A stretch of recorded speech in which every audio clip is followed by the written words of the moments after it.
9वें part में आपने देखा कि राजा की आत्मा को नष्ट करने के बाद मीरा ने सोच लिया था कि अब सब कुछ समाप्त हो चुका है।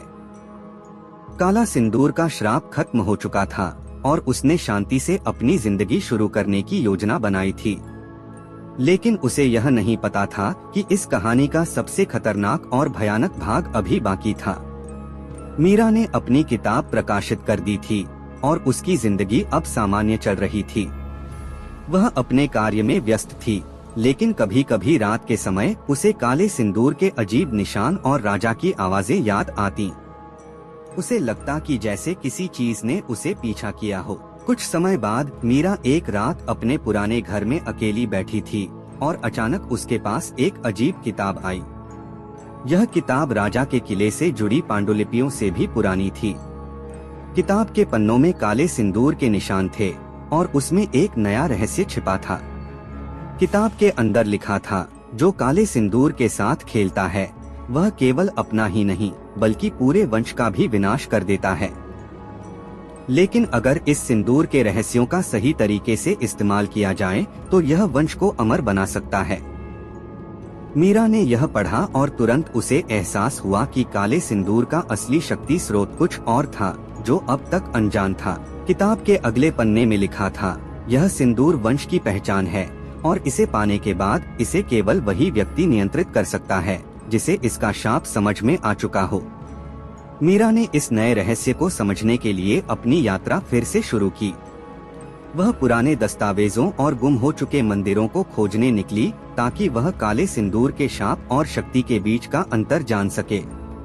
पुजारी और इतिहासकार ने मीरा से कहा कि काले सिंदूर के पूरे रहस्य का समाधान केवल उस स्थान पर हो सकता था जिसे अंधकार का मंदिर कहा जाता था। यह मंदिर उन लोगों के लिए था जिन्होंने श्राप का सामना किया था और उसकी शक्ति को नियंत्रित किया था। मीरा, पुजारी और इतिहासकार ने अपनी यात्रा शुरू की और कई कठिन रास्तों को पार करते हुए अंततः अंधकार का मंदिर तक पहुँचे।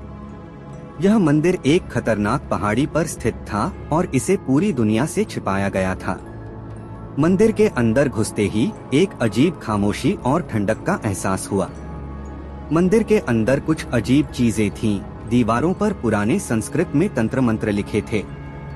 हर जगह काले सिंदूर के निशान थे और मंदिर के बीचों बीच एक बड़ा पत्थर था जिस पर वही चक्र और राजा का नाम लिखा था जैसे पहले किले में था। मीरा ने ध्यान से उस पत्थर को देखा और महसूस किया कि यह पत्थर काले सिंदूर की असली शक्ति का स्रोत था। अचानक एक गहरी आवाज गूंजी, तुमने मेरी आत्मा को तोड़ा लेकिन तुमने मेरी शक्ति को समझा नहीं। काले सिंदूर का असली शक्ति स्रोत यही है। राजा की आत्मा फिर से प्रकट हुई, लेकिन इस बार वह कमजोर नहीं थी। उसकी आवाज में एक खौफनाक शक्ति थी। तुमने मुझे नष्ट किया, लेकिन मेरा वंश और मेरी शक्ति अब तुम्हारी है। मीरा को समझ में आ गया कि यह शक्ति केवल उसे ही नहीं बल्कि हर उस व्यक्ति को मिल सकती है जो इसे नियंत्रित करने की क्षमता रखता हो। राजा की आत्मा ने मीरा से कहा, तुमने इस शक्ति का पीछा किया है, अब तुम्हें इसे चुनना होगा। या तो तुम इसे पूरी तरह से नष्ट कर दो या फिर इसका उपयोग करो। यह मीरा के लिए सबसे बड़ी परीक्षा थी।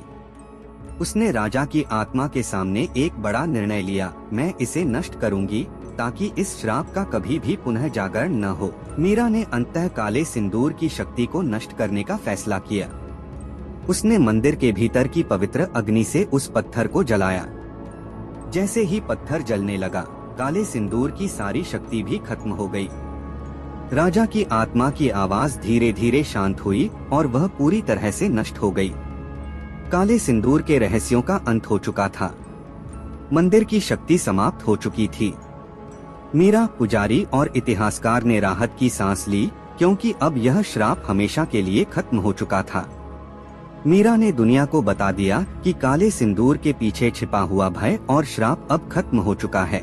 उसने अपने अनुभवों को अपनी नई किताब में लिखा और प्रकाशित किया ताकि भविष्य में कोई इस तरह के अंधविश्वास और शाप के जाल में न फंसे। आपको क्या लगता है, कहानी का यह अंत है? नहीं, देखते रहिए। लेकिन मीरा के मन में अब भी एक सवाल था, क्या सचमुच यह अंत था? कहानी अभी समाप्त नहीं हुई है, जुड़े रहिए हमारे चैनल हॉन्टेड टूर पर। क्या आपको पता है अनसुलझे रहस्य हमेशा जिंदा रहते हैं? तो चलिए चलते हैं 11वें पार्ट में।